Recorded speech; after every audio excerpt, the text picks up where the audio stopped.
नमस्कार, आप देख रहे हैं वेणु न्यूज़ और बात मुद्दे की बेहद खास सीरीज एप्स्टीन फाइल में आपका दोबारा स्वागत है।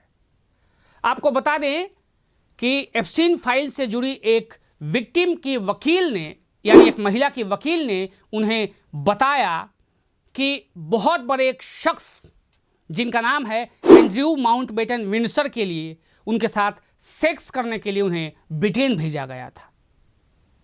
अब ये बात विक्टिम ने कही है। आगे आपको बताएंगे कि क्या क्या और बातें कही हैं। बने रहिएगा हमारे साथ।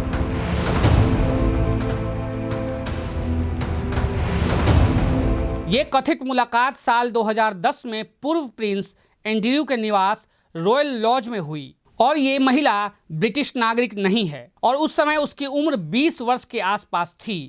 अमेरिका की कानून फर्म एडवर्ड्स हेंडरसन से जुड़े महिला के वकील ब्रैंड एडवर्ड्स ने कहा कि एंड्रयू के साथ रात बिताने के बाद महिला को बकिंघम पैलेस घुमाया गया और वहां चाय भी पिलाई गई।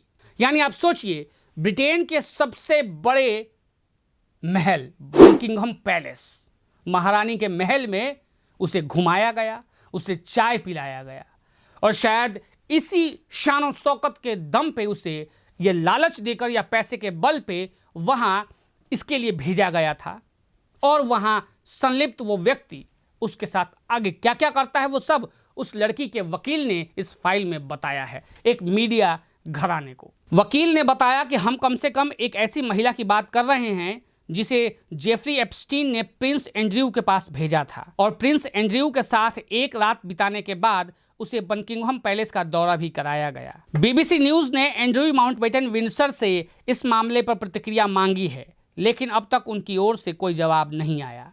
यानी बीबीसी ने यह बात पूछी, लेकिन अभी तक वो इस पर कुछ भी जवाब देने से बच रहे हैं। अब बचने का कारण क्या है? क्या वो दोषी हैं? क्या ये वकील के द्वारा जो आरोप लगाए जा रहे हैं, जो महिला ने उसने वकील को बताया है, क्या वो सच है? अगर सच है तो इस फाइल में और भी बहुत सारी बातें सच हो सकती हैं जो बहुत खतरनाक है। बकिंघम पैलेस आमतौर पर टूर पर आने वाले मेहमानों के नाम दर्ज करता है, लेकिन महिला की पहचान सामने लाए बिना उनके दौरे की पुष्टि कर पाना संभव नहीं हो पाया। यानी अभी भी वो वहां महिला गई थी कि नहीं, इस बात का कोई सबूत नहीं मिला। हालांकि वहां जितने लोग आते हैं घूमने, उनका नाम वहां दर्ज किया जाता है। क्या कारण रहा कि इस महिला का नाम वहां दर्ज नहीं किया गया?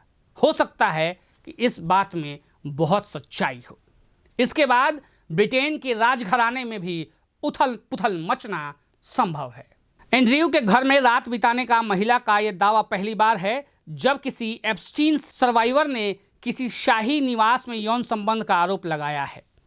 वकील एडवर्ड्स दुनिया भर में 200 से ज़्यादा एप्स्टीन सर्वाइवर्स का मामला देख रहे हैं। उन्होंने वर्जीनिया ज्यूफ्रे का भी केस लड़ा था, जिन्होंने आरोप लगाया था कि साल 2001 में जब वह 17 साल की थीं, तब उन्हें लंदन लाया गया ताकि वो पूर्व प्रिंस के साथ यौन संबंध बना सकें।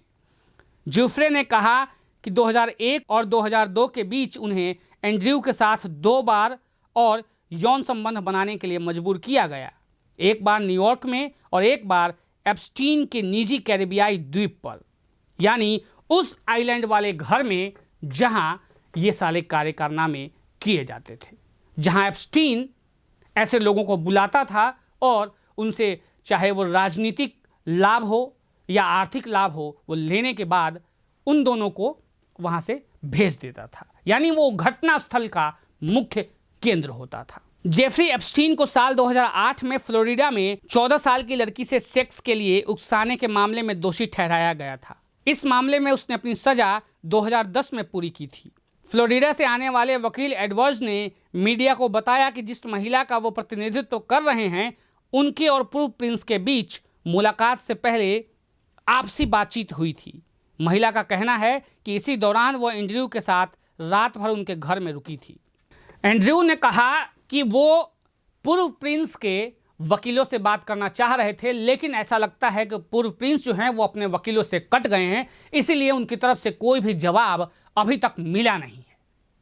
तो ये जो मामला है ये बहुत ही बड़ा होता जा रहा है, जिसमें ब्रिटेन के पूर्व राजनीति के बहुत बड़े घराने का भी नाम लिया जा रहा है। पूर्व प्रिंस इस मामले में संलिप्त हैं।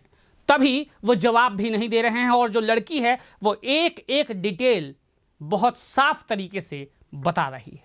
उन्होंने कहा कि किंग चार्ल्स की तरफ से औपचारिक रूप से एंड्रयू का खिताब और सम्मान वापस लिए जाने के बाद ये संवाद रुक गया।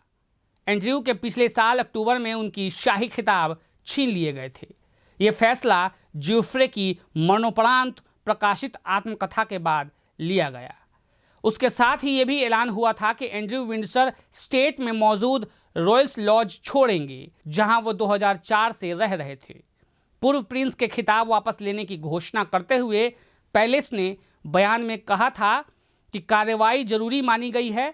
इस कार्रवाई के बाद इस तथ्य के बावजूद एंड्रयू अपने खिलाफ लगे आरोपों से लगातार इनकार करते रहे। एडवर्ड्स का कहना है कि एंड्रयू से खिताब छीने जाने से पूर्व प्रिंस ये कहने की स्थिति में आ गए कि उनके पास कोई पैसा नहीं है और वो किसी तरह के मुआवजा नहीं दे सकते। उनके मुताबिक इसका नतीजा ये हुआ कि इन महिलाओं को बस तकलीफ झेलने के लिए छोड़ दिया गया। उन्होंने ये भी कहा कि यह धारणा साफ जाहिर करता है कि आप किसी भोली भाली महिला का यौन उत्पीड़न करें और उसके बाद जेब खाली है वाली बात कहकर उसे अपना दुख झेलने के लिए छोड़ दें, कि उन्हें लगा कि अब मुझे बड़ा मुआवजा देना पड़ेगा, क्योंकि वो अपने खिताब से बेदखल तो हो ही चुके थे।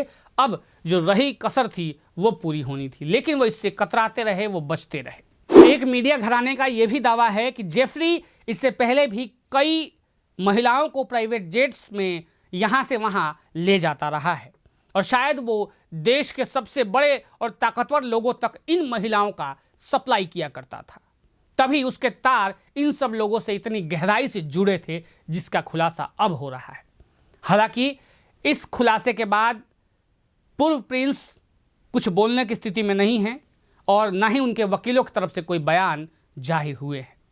अब देखना यह होगा कि क्या ये सारे आरोप सिद्ध होते हैं, और अगर सिद्ध होते हैं तो पूर्व प्रिंस पे आगे क्या कार्रवाई की जाती है। लेकिन साथ ही साथ केवल यही की बात नहीं है, दुनिया के अन्य देशों के राजनेताओं के भी नाम आए हैं और क्या उन पे आरोप लगे हैं, ये सब मैं अगली सीरीज में आपको बताऊंगा। बने रहिए हमारे साथ। नमस्कार।